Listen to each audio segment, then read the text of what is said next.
Hi everybody, Matt Lawton here. This is the Astrological Winds channel. And take a look at the astrological weather forecast for the week of March 15th through the 21st. Starting on the 15th, the Ides of March. Beware the Ides of March. No. Two very distinct energy groupings this week, and both very useful if used properly. And that's what we're going to talk about a lot this week. The first part is the beginning of the week, first 3 or 4 days of the week, and the second energy will shift in on the weekend.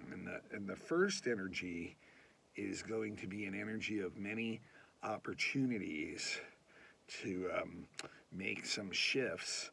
The second energy will be something that's more like driven, individualistic, ready to move forward energy. In the first part, I actually feel like we have 5 different energy signatures that are coalescing together in the first part of this week, on mainly Tuesday through Thursday, really, when it'll really peak. But what we got is we have 4 sextiles going on, and we have 1 planet changing signs. And actually, this whole week, we have 3 of the inner planets changing signs, including the sun as one of them. So a luminary and 2 of the inner planets, Mercury and Venus, all changing signs this week. So some shifts there. And so the beginning of the week, like I said, the Tuesday through Thursday, 4 sextiles. And also Mercury going into Pisces. And the sextiles are this. Right now the Sun and Venus are very close to one another. If you remember from the new moon last week, the new moon was conjunct Venus and Neptune too. So the Sun and Venus move at, relatively similar speed. And so they're really close together right now. And they're moving together very closely all week. So the Sun and Venus are both going to lock into a sextile with Pluto in early midweek. And so that's 2 of our 4 sextiles. And at the same time, Mars is going to lock into a sextile with Chiron. And at the same time, Saturn is going to lock into a sextile with the main asteroid Ceres. And like I said, at the same time, around the same time, Mercury making the transition into Pisces. So really interesting with sextiles is that it gives us like chances to move some energy around. And with Pluto, the first 2 sextiles in particular, with Pluto, chances to really transform our lives, our life journey, our path, where we're going, our environment and our surroundings, and our relationships, the way we do relationships, the way we connect with others. So like some really big opportunities here. And I kind of see like all this energy, once again, tying together. The Sun sextile the Pluto is like we'll find ourselves in some position of power where we'll be able to like have a strong influence on the environment around us and where we're headed on our life path right now. So we have this power, and what we can do with it is we can really look at ways to transform our life, to that we can use this energy, wield this power, so to speak, in very positive ways right now to clear out a lot of stuff in our life, a lot of stuff that we've been like emotionally triggered with lately, that really has us looking deeply into ourselves and really, looking at the circumstances or the position that we're in our life and the environment, and seeing opportunities that where we can help to change that, to transform that, that somehow life has put us in some kind of position where we have some power and the opportunity to use that power in a positive way for ourselves and for others too. So it's really, it's an opportunity, so we have to use it. Otherwise, it's just kind of like, it'll just come and go.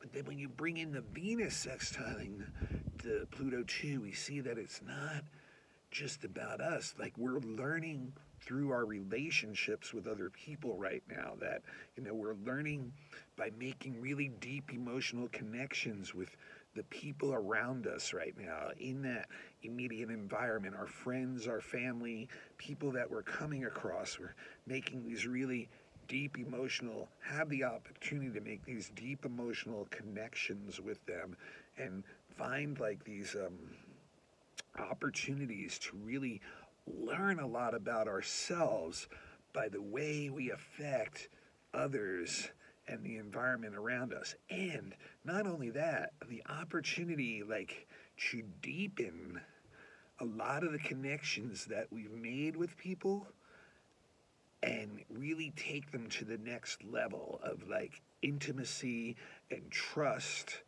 and the ability to hold space for one another, to process deep emotions. And it can also lead to the opportunity to make really deep, intimate one-on-one connections with people too.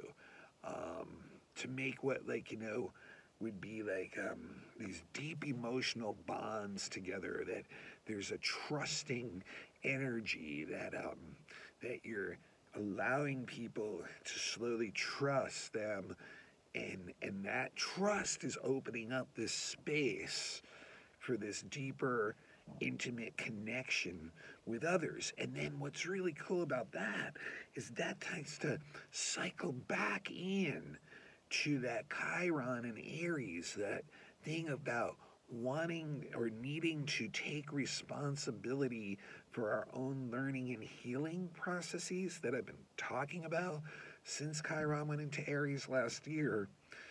And with Mars sextiling the Chiron, it will motivate us to actually really want to take this stuff that we're seeing, these new energy of reformation, transformation, and really inject it into our lives personally too, and get some real strong personal healing out of that. So just once again, an opportunity for getting some really deep work done on ourselves and feeling that motivation from those connections that we're making. And so then leading into that Saturn series sextile, and in a way it's like so beautiful because what that Saturn series sextile is looking for is the relationships that stabilize what we need, the relationships that stabilize the nurturing and the love and the affection, and in a stable way, though, like something that we know is always there, something that we know we can always come back to, like the home or the hearth. So like these four opportunities can like really work together. We're opening up to new things in our life. We see it reflected in our relationships.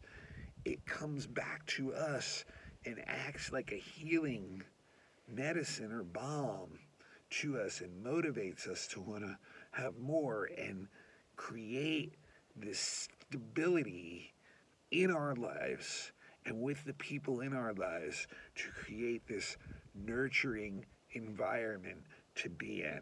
And then when you think about the Mercury in Pisces kicking in, that would help satisfy that need of the Mercury in Pisces to have some of its ideals in reality being lived up to. And let's be honest about Mercury and Pisces. When we isolate Mercury and Pisces, it's not in a strong position. In fact, Mercury in Pisces is in the weakest sign that it could be in the zodiac as far as the way Mercury normally wants to function. You have to remember Mercury is very unemotional energy.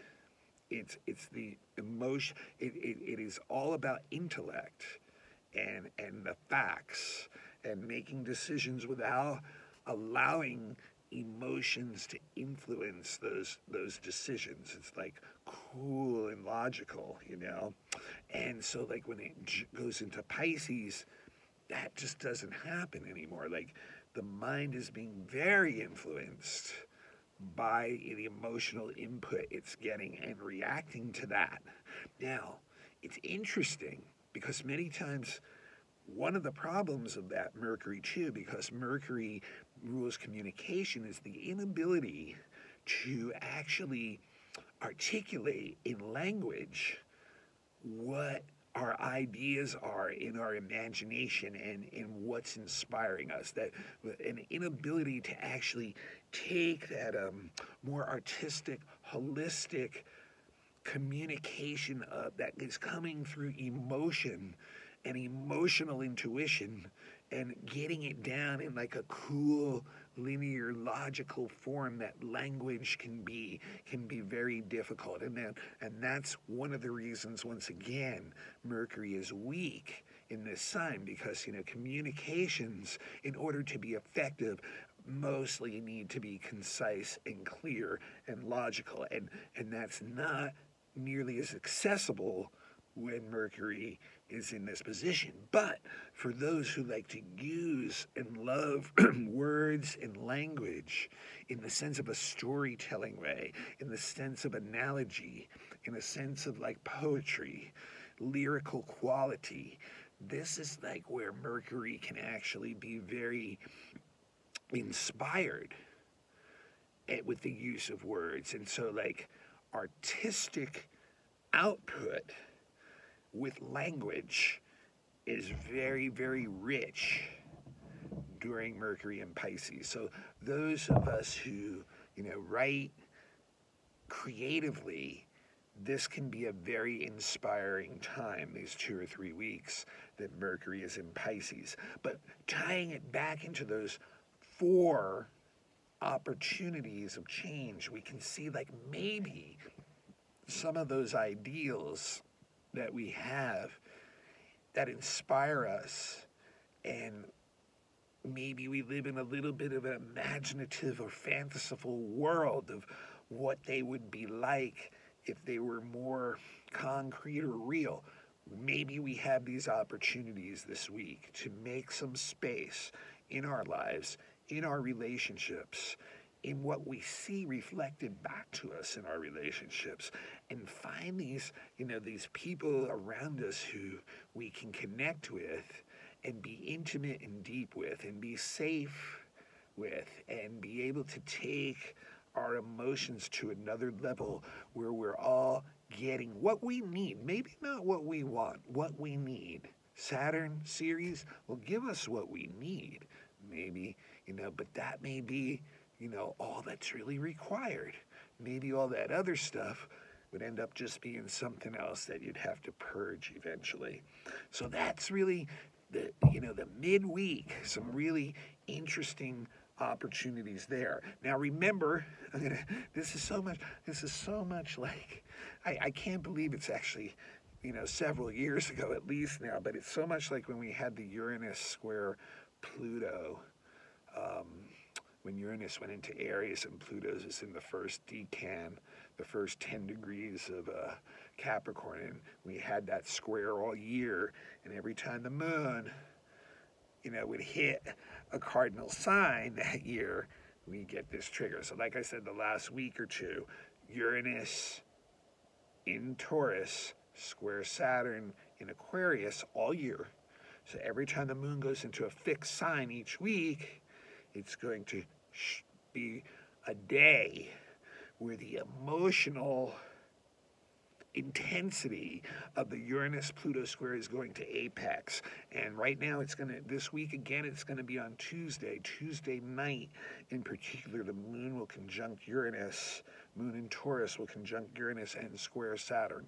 So that is going to be a very triggering night and day this week, where we'll really see that, the continued destruction of structure and form around us and in our lives, and very upsetting circumstances at times emotionally to deal with the rapid change that is occurring. Okay, so now the second part of this whole shift, we've had all this Pisces energy. We've had the new moon in Pisces, we've had the sun in Pisces, Venus in Pisces, Neptune in Pisces, Ceres in Pisces, all this Pisces energy been going on the last week or two. And now it's going to start to shift. Late in the week, the sun and Venus will both go into Aries. And the sun very strong in Aries, Venus weak in Aries. But what that means is we've reached the equinox point. The spring equinox in the north hemisphere, the fall equinox in the southern hemisphere, the day and night equal, 12 hours of sun, 12 hours of night. And so we're going into a big shift again into the Aries energy zone.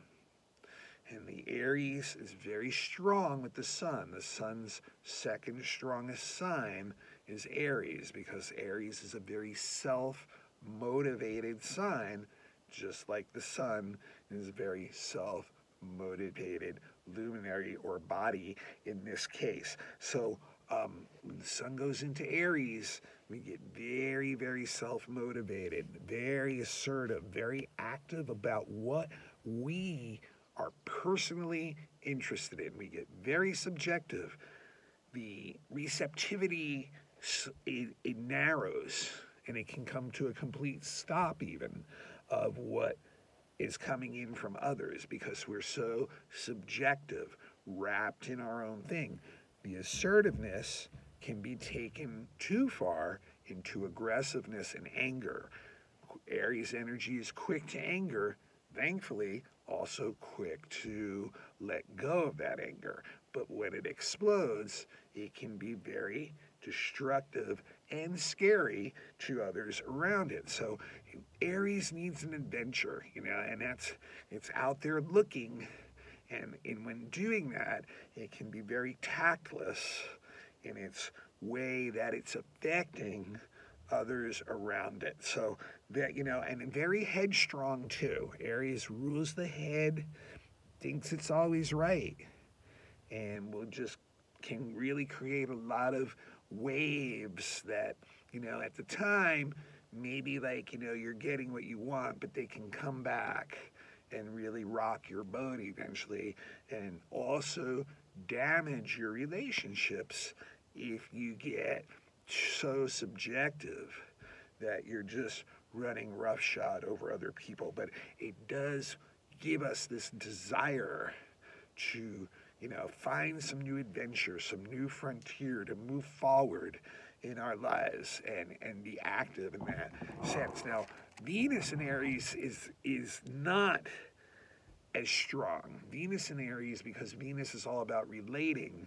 has a difficult time in Aries. Now, Venus in Aries is still a very vivacious, can be very charming, but also very self-centered, very wrapped up, very trying to meet its needs in relationships without regard to what the other person's needs in the relationship can be. It's a very easy trap to fall into with Venus in Aries. So, come on like this very strong, vivacious, beautiful energy, optimistic, bouncy, but also very self-centered, also not able to get out of itself and see from the other person's perspective what's going on. So that's why it's troublesome when it's in Aries, because our relationships can suffer basically from being too selfish, being too self-motivated, not having enough tact, not having correct manners, in many situations. But once again, very self-motivated energy, and needs some freedom too. Doesn't want the being tied down by relationships. In fact, will reject and move towards freedom when felt tied down. So very Aries, very subjective type energy. Now there is a Mars trining Saturn during the weekend too, which is really interesting because when you think Mars is actually the planet that rules Aries, so there's a good connection there where we can take that energy of self-motivation that the Aries gives us, and since Mars is the ruling planet in this aspect with Saturn, take that energy of self-motivation and use it to build something very solid and stable for ourselves, to use the skills we have, the tools we have, our hands, our mind, and the tools that we have created to make jobs easier. And so this is like the energy of the craftsman, creating the perfect form, having the patience for a long-term payoff and not in need of short-term gratification on the road to that, having the patience to take the step-by-step that are necessary to reach the goal without getting thrown off the path and allowing impatience or other things to stop us. So it's a very determined yet slow-moving energy, yet it's very harmonious too, because it's using the skills that we've already acquired and the tools that we know how to use, and with precision and conciseness to reach a desired goal over a long term. So real interesting energy, two different really interesting energies. And now really quickly, and I look a lot of times at, each equinox and solstice at the Washington, D.C. chart for the solstice, and just get an idea of quickly what the next quarter for the United States will be like, energy like. And I have the chart here, and I can show it to you, but on the camera it's going to end up being backwards, so I'm not going to do that. You'll have to just but it's 5:38 a.m. Eastern Daylight Time, set for Washington, D.C. on March 20th of this year. That will be our spring equinox time. And when I look at this chart, it's very interesting. Almost all the planets are on the eastern side of the chart. So that's the very first thing that jumps out at me. Almost all the planets are in between the 10th to 3rd houses, except for the Moon and Mars, which are just over into the 4th house. So almost everything on the east side of the chart. So that shows me right away the country, in a very general way, for the next quarter is going to be just focused on its own domestic issues. Foreign relations are going to be very secondary. Now, there's some good stuff in this chart. Jupiter in Aquarius is right on the ascendant, the rising. So we got 21 degrees Aquarius rising in this chart, and Jupiter is right at 21 degrees also. So it's sitting, so that's really beneficial. And Saturn in Aquarius, which is in its very strong sign, it rules Aquarius, is also rising right above Jupiter in the 12th house. So it shows that Jupiter-Saturn conjunction that was exactly 3 months ago, actually, from this chart on the solstice, is actually really going to be creating a lot of new things in this next quarter. I expect a lot of new legislation, new rules, new procedures being brought in by the Biden administration to address mainly issues of social justice, what I call the isms, addressing issues of the isms, inequality, social issues, racial issues, gender issues,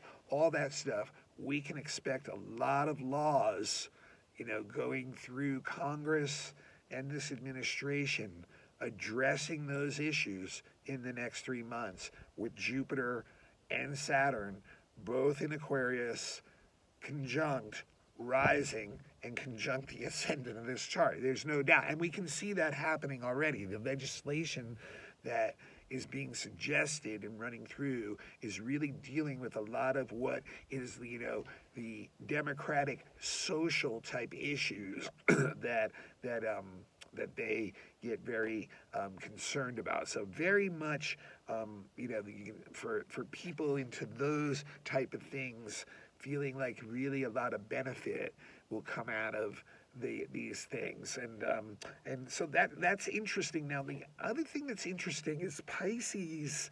Even though Aquarius is the ruler of the first house, Pisces is intercepted in the first house in this chart using Placidus houses, and there's a strong Pisces signature still because Mercury, Neptune, and Venus are all still in Pisces in the first house. And I see that, just once again, trying to inject like a lot of ideals into, the nation's ideals into what's going on. But when you think about the Pisces part, especially with Mercury, it's a little bit nebulous and like, maybe not, based in reality very well. But yet Venus and Neptune together are very strong in Pisces. And they're like showing that there's like compassion and empathy and understanding behind a lot of what's being driven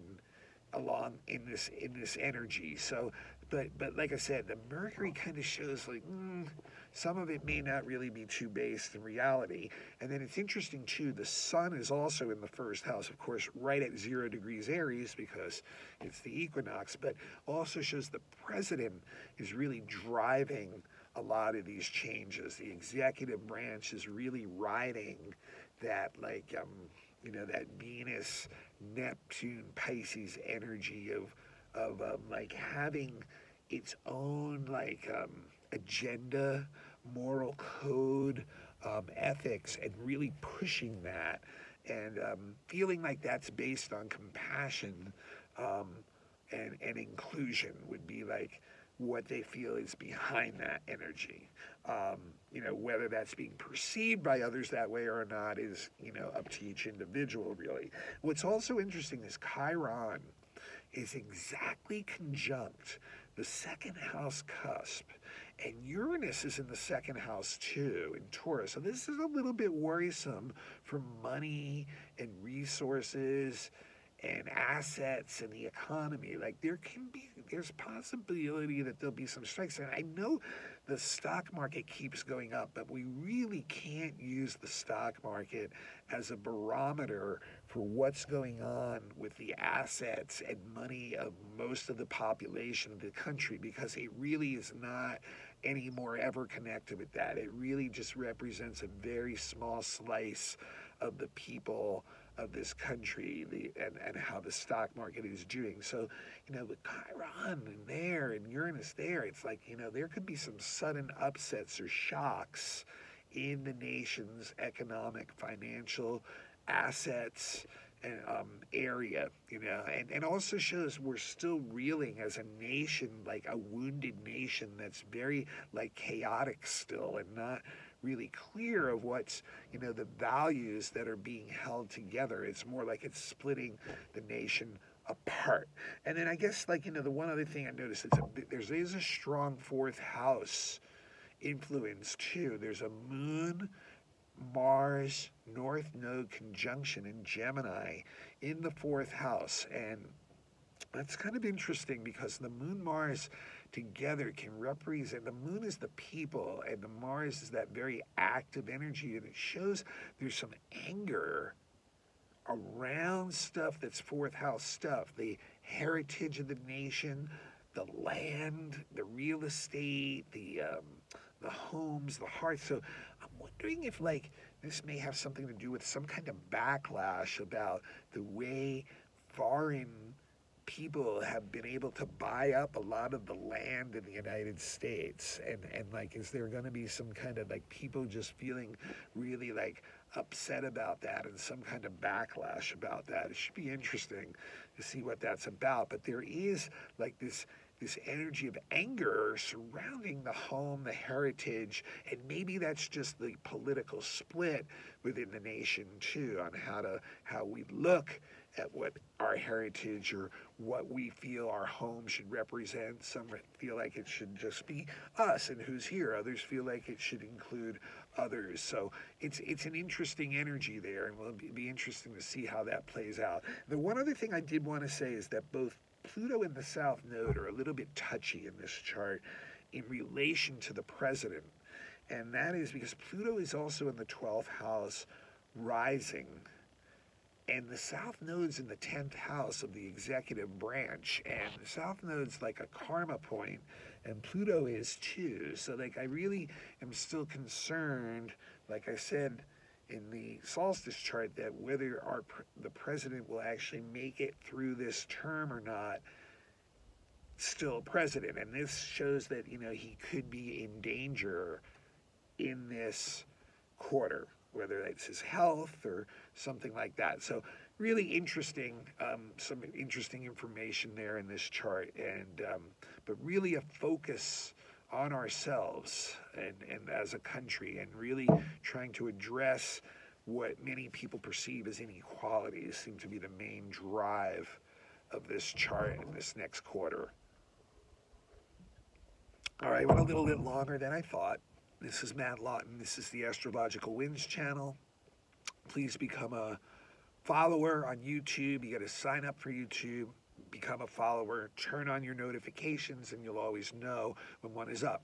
It's a free service. The best thing you guys can do to pay me back a little bit is to just pass this link on to anyone who you think would be interested in it. It is also available on all kinds of podcasts, Apple iPod, Casts, Spotify. There's a bunch of different ones, like 10 of them or so. So just go in, search Astrological Winds channel on your favorite podcasts, and you should find it, or go over to one of the others and you'll find it. Also, I'm available for all kinds of chart readings. We can do natal chart readings, looking at your birth chart, predictive readings for the next year, or even shorter predictive readings if you just need a reading for like a month or a week. A nice short quick reading on what's going on if it's a really important week or month for you. Relationship charts, children's charts, elections if you need the best timing for an event, horary questions if you have a yes or no question that you really are emotionally attached to, astrocartography or relocation services. We're looking for a place to move to, where is the strongest, where are those planetary lines the strongest, things like that. So, and then like also available for lectures, and I also have classes available online. They're on Dropbox right now. $25 a class unless you're a student. Student ID is $20 a class. I've got the whole zodiac. 5 classes are up, including going through the whole zodiac. And the 6th class will be up soon on the rising signs. Just contact me for any of these services at mattHue823@gmail.com. And we can discuss prices and things like that. All right, until next week, this is the Astrological Winds channel, Matt Lawton, signing off. And you all have a wonderful week. Use these opportunities to, push ahead, change some of your life direction, deepen those relationships with others, get some projects working on that are going to have some long-term stability. Until next week, we'll see you then.